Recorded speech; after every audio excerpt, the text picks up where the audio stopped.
Job 38.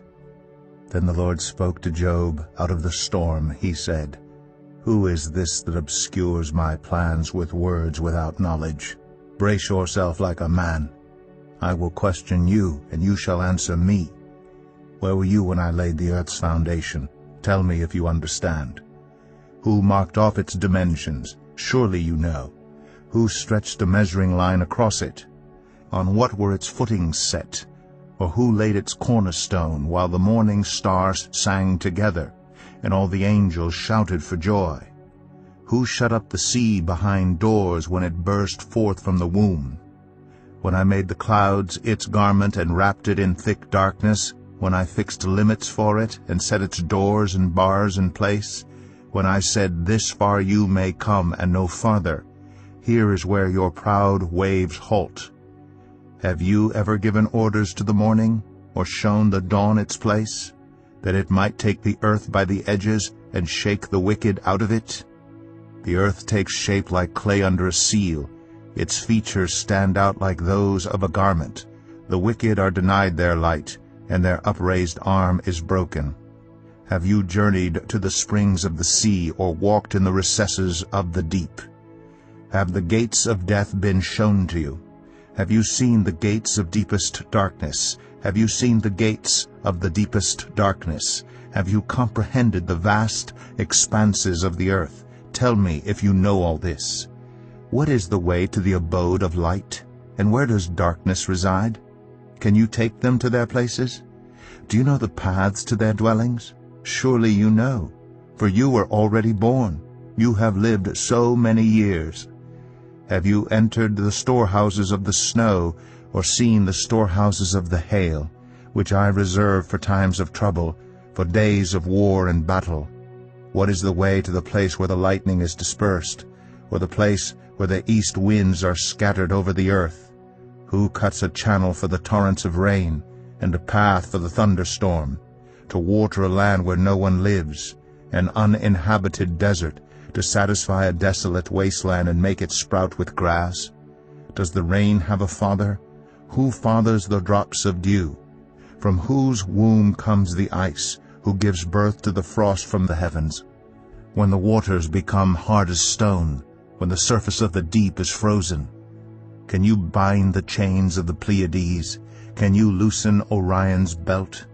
Can you bring forth the constellations in their seasons, or lead out the bear with its cubs? Do you know the laws of the heavens? Can you set up God's dominion over the earth? Can you raise your voice to the clouds and cover yourself with a flood of water? Do you send the lightning bolts on their way? Do they report to you, "Here we are"? Who gives the ibis wisdom, or gives the rooster understanding? Who has the wisdom to count the clouds? Who can tip over the water jars of the heavens, when the dust becomes hard and the clods of earth stick together? Do you hunt the prey for the lioness, and satisfy the hunger of the lions, when they crouch in their dens or lie in wait in a thicket? Who provides food for the raven when its young cry out to God and wander about for lack of food? Job 39. Do you know when the mountain goats give birth? Do you watch when the doe bears her fawn? Do you count the months till they bear? Do you know the time they give birth? They crouch down and bring forth their young. Their labor pains are ended. Their young thrive and grow strong in the wilds.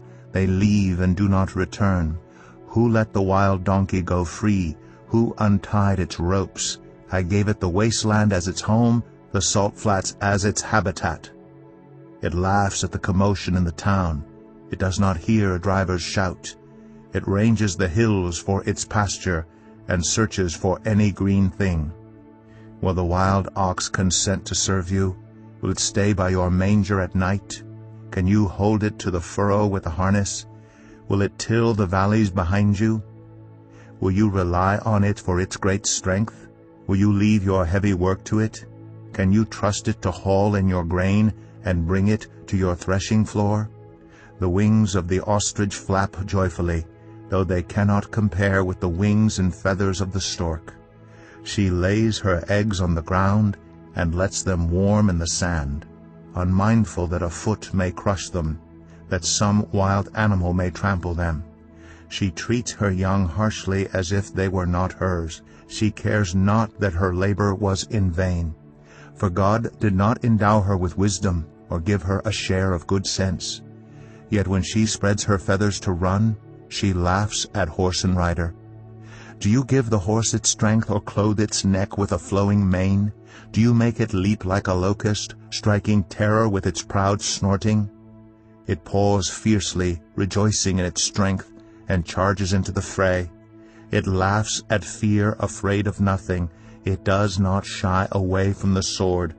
The quiver rattles against its side, along with the flashing spear and lance.